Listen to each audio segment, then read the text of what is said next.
ehelada cuqaasha iyo waxgaradka laba musharax oo ciidanka booliska Somaliland xabsiga u taxaabeen oo warbaahinta la hadlay ayaa ka waramay xariga labadaasi musharax waxaana madaxweyne Muuse Biixi Cabdi ugu baaqeen inay xorriyadoodii dib u helaan labadaasi musharax rag baa meeshan arrinkan wata haddii ilaahay ka dhigo madaxweynahana lugeynaya iyaguna haddii ilaahay dhahdo aan wax wanaagsan ba talinayn madaxweynuhu ninkii taliyo runbu moodaya annaguna waxaan ogahay inuu rag waxaan sameeyay waliba xigtadoodu waxaan oo dhan ku samaynayo Somaliland saddexda xisbi qaran ninba halku doonayo iska sharaxay madaxweynahana madaxweyne u wada ah maxaad halkaa u tagtay isaga sharaxday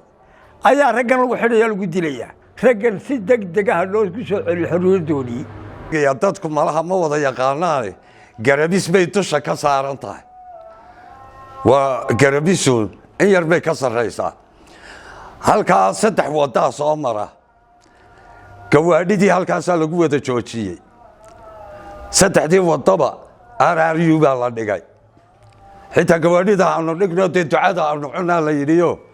halkaasi waaba la isfarasaari gaadhay halkaas aanu tagnay gawaadhidaanu wadanay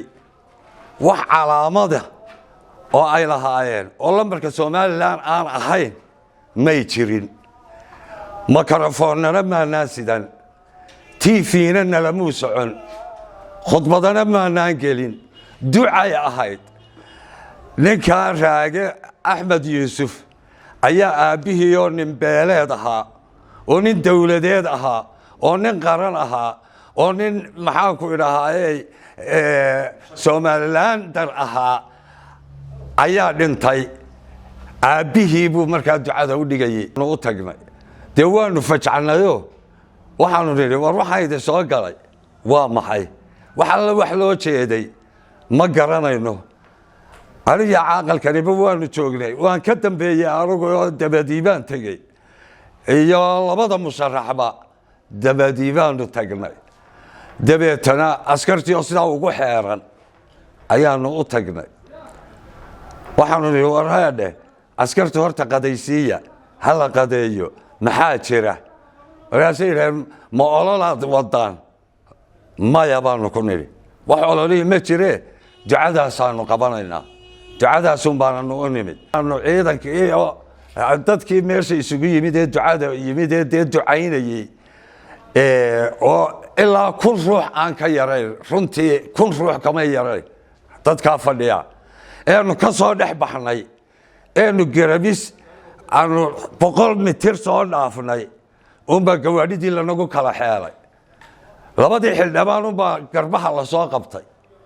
gaarigii RRUdii baa lagu tooray gawaadhidiina askar baabay u dhiibanayna annaga ka xaynayna sidaas ay lagu soo kaxeeyeen sababta loo xiray waxa weeyaan maxaad u tagteen maadaama aad ka soo jeedaan beeshii madaxweynaha kow taasi waxaan u sheegaynaa hay'adaha xuquuqul insaanka iyo Somaliland iyo inta jecel nabadgelyada Somaliland ba ereyga labada xildhibaan maanta u xidhan yihiin maxaad u tagteen xildhibaanada madaxweynuhu doortay waxa ka horeeyay kuwan Axmed Maxamuud Dool MMTV Hargeysa